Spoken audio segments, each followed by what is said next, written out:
বিসমিল্লাহির রহমানির রহিম। হে সমস্ত জগতবাসী, আজ আমি কুলসুম চিশতি আপনাদের সামনে উপস্থিত হইলাম। আমার মুর্শিদ শামীম আলী চিশতির শিক্ষা হতে কিছু আলোচনা করব। সেই আলোচনাটি খুবই মনোযোগ দিয়ে শুনবেন। আজকে হাকিকতের কোরবানির কথা বলবো। যদি আমরা এই হাকিকতের কোরবানি কথাগুলো জানতে পারি, তাহলে দেখা যায় কি আমরা দুই প্রকারের কোরবানি পেয়ে যাব। সেই দুই প্রকারের মধ্যে প্রথমটা হলো মানুষ হাট থেকে গরু ছাগল ক্রয় করে যখন তারা কোরবানি করে, এই কোরবানির মধ্যে যে হাকিকতটি রয়েছে সেটিও কিন্তু অনেকে ঠিকঠাকভাবে করে না। এর কারণ হলো যারা গরিব লোক আছে পৃথিবীতে, তারা কিন্তু মাংস সবসময় কিনে খেতে পারে না। তাই আমি বলতে চাইব, ঠিকমতো যদি বন্টন করে দেওয়া হয় তাহলে এটা মানব সেবার মধ্যেই পড়ে যাবে, আর মানব সেবাই পরম ধর্ম। এবার আসবো আমি হাকিকতের কোরবানি নিয়ে। কোরবানির কথা, সেই হাকিকতের কি হলো, মানুষের মধ্যে আমিত্ব রয়েছে। কাম, ক্রোধ, লোভ, মোহমায়া, মাৎসর্য, এই জিনিসগুলি যদি আমরা কোরবানি করতে পারি তাহলে আমাদের কি হবে? আমাদের সুন্দর চরিত্র ফুটে উঠবে।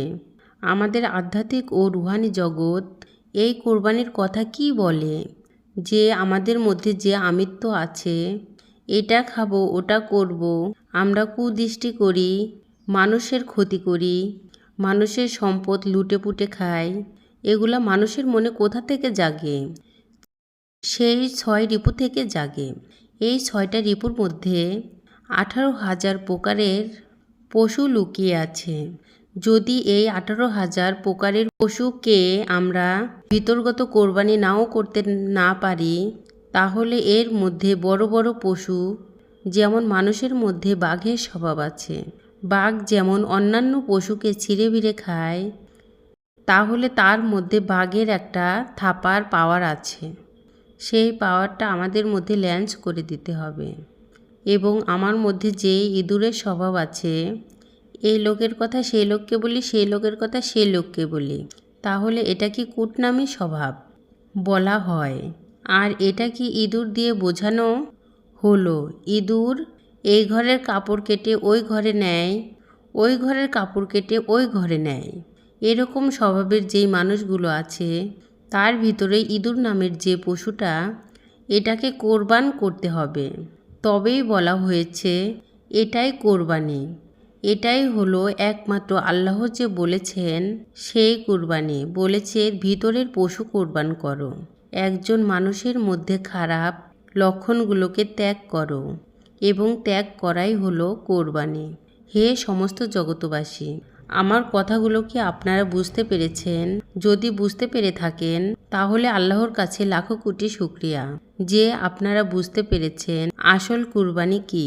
তাহলে যে পশু কিনে এনে যে জবাই দেওয়া হয়, কোরবান করা হচ্ছে, এটা কি নকল? এটা হলো শরীয়তের লোকের জন্য, যারা আল্লাহর রুহানি জগৎ বোঝে না, যারা আল্লাহর রূপকে অস্বীকার করে, নিরাকার বলে কাটিয়ে দেয়, তারাই বোঝাতে জানে। আল্লাহ বলতেছেন কুলহু আল্লাহু আহাদ, আল্লাহ সামাদ, অর্থাৎ আল্লাহ এক এবং আল্লাহ স্বয়ং সম্পূর্ণ। তাহলে স্বয়ং সম্পূর্ণ যদি আল্লাহ হয়, তাহলে কিভাবে বলে আল্লাহর নিরাকার, আল্লাহর কোনো আকার নেই?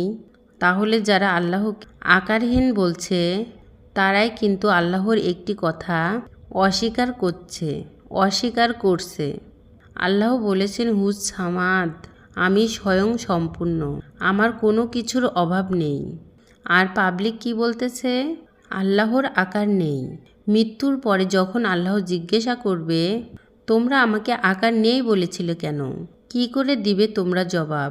এখনই শুরু করো জ্ঞানের সেই স্বভাব, যেন সুন্দর হয়। যদি আমরা সুন্দর করে যেতে না পারি, তাহলে থেকে যাবে আমাদের জ্ঞানের অভাব। সকলেই আমরা ঠিক করতে চাই নিজেদের স্বভাব। হে সমস্ত জগতবাসী, আজ আমি কুলসুম চিশতি আপনাদের সামনে এই কথাগুলো কেন বলছি? এই কারণেই বলতেছি যে মানুষ যেন দুইটি কোরবানি বুঝে। যেমন একটি হলো শরীয়তের কোরবানি করতেছে থেকে গরু ছাগল কিনে এনে, এবং আরেকটি কোরবানি হলো মানুষের ভিতরে শয়তান রূপে পশু আত্মাকে।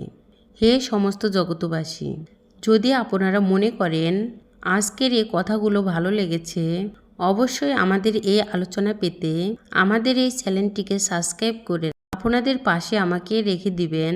পরবর্তীতে যেন সবার প্রথমে আমার ভিডিওটি আপনাদের কাছে পৌঁছে যায়। সকলেই ভালো থাকবেন, সুস্থ থাকবেন। আল্লাহ হাফেজ।